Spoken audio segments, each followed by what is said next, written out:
वाले के साथ चलते हुए ये मतदान को पूरा करना है। करेंगे ना भाई साहब? हाँ, आने वाले 7 तारीख को पंजे को मतदान देना है। शिवाजी काळगे साहब को बड़ी बहुमत से चुन के लाना है। तिथल्या दलित अल्पसंख्यावर जे होत असलेल्या उत्तर प्रदेशची कळा आपल्या महाराष्ट्रात होऊ नये म्हणून 2024 ला संविधान वाचवावं, अल्पसंख्याक वाचवावं आणि देशामध्ये मनोवाद, जातीवाद, नरेंद्र मोदीचे सरकार उकरून टाकायची ताकद आपल्या दलित मुस्लिम मध्ये एकता निर्माण करण्याची निवडणूक आहे। आणि 2024 ची देश वाचवण्यासाठी, अल्पसंख्याक समाजाला वाचवण्यासाठी, दलित समाजाला वाचवण्यासाठी 2024 ची निवडणूक आपल्या वैयक्तिक ताकद, भविष्यामध्ये येणारी सत्ता नरेंद्र मोदीची उकरून काढण्यासाठी जास्तीत जास्त मतदान करून 7 तारखेला सर्वप्रथम उठून नमाज पढणे, नमाज पडल्यानंतर 7 वाजता मतदानाला लाईन लावून आपलं मतदान दिल्लीच्या तख्त्यापर्यंत टाकण्याची ताकद आपल्यामध्ये निर्माण व्हावं लागेल। कारण आपलं मतदान जेव्हा चालू होईल नरेंद्र मोदीची माय आपल्याला लागेल। अशी नरेंद्र मोदीची ताकद आपला उकरून काढणे, काळगे साहेबांना बहुमताने निवडून आणण्यासाठी आपल्या उदगीर मतदारसंघामध्ये आपले वाईस चेअरमन माननीय काळे साहेबांच्या नेतृत्वात महिलाचे अध्यक्ष भोसले मॅडम, राष्ट्रीय दलित अधिकारी मंचचे तालुका जिल्हा प्रमुख माने मॅडम आणि आपल्या तळमळीने काम करत असलेले आपले मुकरम जहागीरदार, आयल जहागीरदार आणि सगळी टीम जे आता मतदारसंघामधून जास्तीत जास्त निवडून देण्याचं काम आता श्रीकांत पाटील उगेले, ॲडव्होकेट उगेले सर, ही सगळी टीम आपली ताकद इथल्या बीजेपीला उकरून काढण्याची काम आपल्या सगळ्या टीम मध्ये असल्यामुळे येणारं भविष्य आपल्या ताकदीमुळे इथलं डॉक्टर काळगे साहेब दिल्लीमध्ये जाऊन आपल्या मुस्लिम समाजाच्या, दलित समाजाचा आवाज बुलंद करतील। या येणाऱ्या 7 तारखेला मतदान करायचे। त्या माध्यमातून आता आपल्या उदगीरचे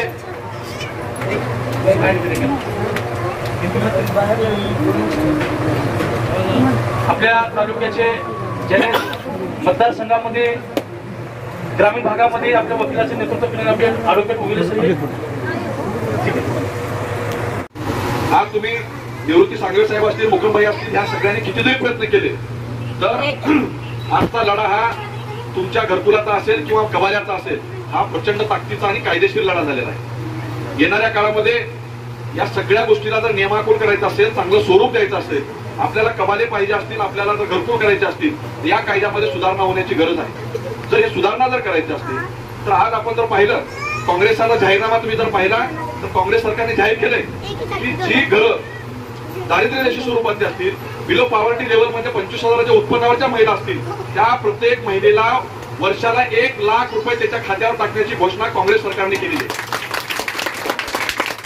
या सरकारच्या काळामध्ये सगळ्यात चांगली जर घोषणा कोणती असेल, सर्वसामान्य माणसाला आवडलेली, तर फक्त महिलांच्या नावाने वर्षभरासाठी 1 लाख रुपये टाकण्याची जी घोषणा आहे ती संबंध देशातल्या महिलांनी, मग त्याला जातीचं स्वरूप नाही, त्याला हिंदू नाही, मुसलमान नाही, ख्रिश्चन नाही, जैन नाही, बुद्धिस्ट नाही, काहीच नाही, सरसकट त्याला कुठल्याही गोष्टीची जर गरज असेल तर फक्त एक प्रमाणपत्र आपल्याला लागणार आहे की या सरकारच्या काळामध्ये बिलो पॉवर्टी लेवलचं प्रमाणपत्र भेटलं की त्यांना वर्षभरासाठी 1 लाख रुपये महिलांच्या खात्यावर हे सरकार टाकणार। परंतु भारतीय जनता पार्टीच्या लोकांनी त्याला वेगळं रूप दिलं, त्याच्याबद्दलची वाच्यता वेगळ्या पद्धतीने करण्याचा प्रयत्न केला। म्हणून माझी आपल्याला विनंती आहे की आपण आता मुकरमभाईने म्हणण्यासारखं, निवृत्ती भाऊने म्हणण्यासारखं आपल्या घरामध्ये 50 मतदान आहेत, समजा आपल्या गल्लीमध्ये 100 मतदान आहेत, जर आपण घरात राहून, गल्लीत राहून जर समजा 40च मतदान करत असलो तर आपण सुद्धा दोषी आहे।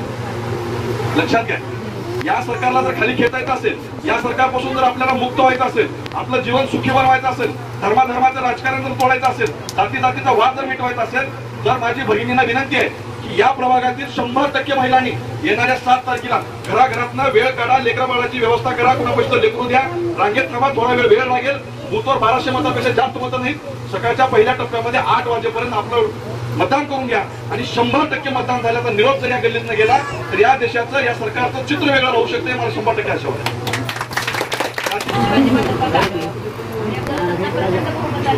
विजयी करायचंय आता मुख्यमंत्र्यांनी सांगितल्याप्रमाणे साहेब जेव्हा आमदारकीला थांबले होते तेव्हा सगळ्यात जास्त होती।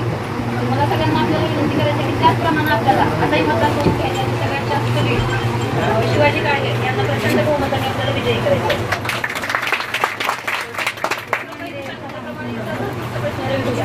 आपण त्यासाठी नंतर आपण प्रयत्न करू आणि आपल्याला ज्या काही अडचणी असतील महिलांच्या त्यासाठी मी आहे, मी हा तुम्हाला शब्द देते आणि जास्तीत जास्त मताने आपल्याला येणाऱ्या 7 तारखेला हाताच्या पंजावरचं बटन दाबून शिवाजी काळगे यांना प्रचंड बहुमताने विजयी करायचंय। त्यांचं काम चालू आहे.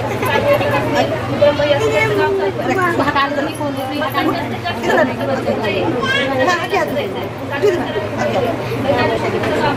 थांबून सगळ्या महिलांना ज्या माता भगिनी आहेत जे ज्यांचं वय जास्त आहे, सिनियर आहेत, त्यांना की मतदान जास्तीत जास्त कसं करून घेता येईल हे तुमचं काम आहे. 7 मेला हाताच्या पंजासमोरील बटन दाबून आपण प्रचंड मताने विजयी करावा अशी विनंती या ठिकाणी मी आपल्याला करतो. आणि आपल्या भागातील आपल्या प्रभागातील मतदान हे 100% आपल्याला कसं करता येईल त्याचं कारण म्हणजे काँग्रेस पक्षाचं एक हक्काचं मतदान आपलं आहे. त्यासाठी आपल्या मतदानाची टक्केवारी वाढणं हे अतिशय महत्वाचं आहे, हे अतिशय गरजेचं आहे.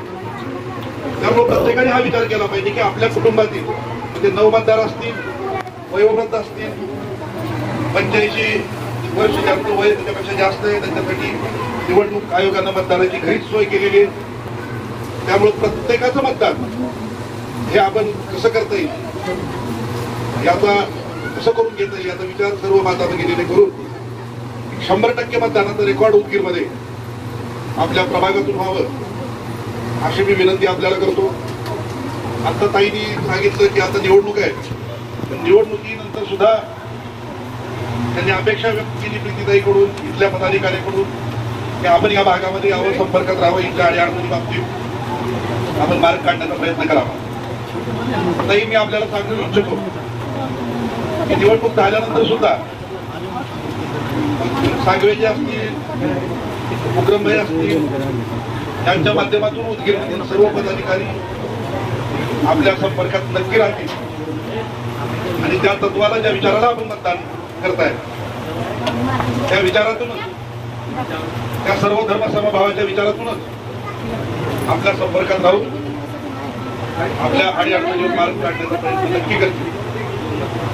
आपण पाहिलेलं आहे गेल्या विधानसभेला आपण ज्याला आमदार म्हणून मतदान केलं, आज स्वार्थासाठी, सत्तेसाठी, खुर्चीसाठी त्यांनी आपला सर्व धर्म समभावाचा विचार सोडलेला आहे, त्यांनी आपले तत्व सोडलेले. त्यामुळं जे या तत्वांशी निष्ठेने राहतील त्यांच्या पाठीमागे आपण भक्कमपणे उभं राहावं अशी विनंती करून मी थांबतो. जय हिंद, जय भारत.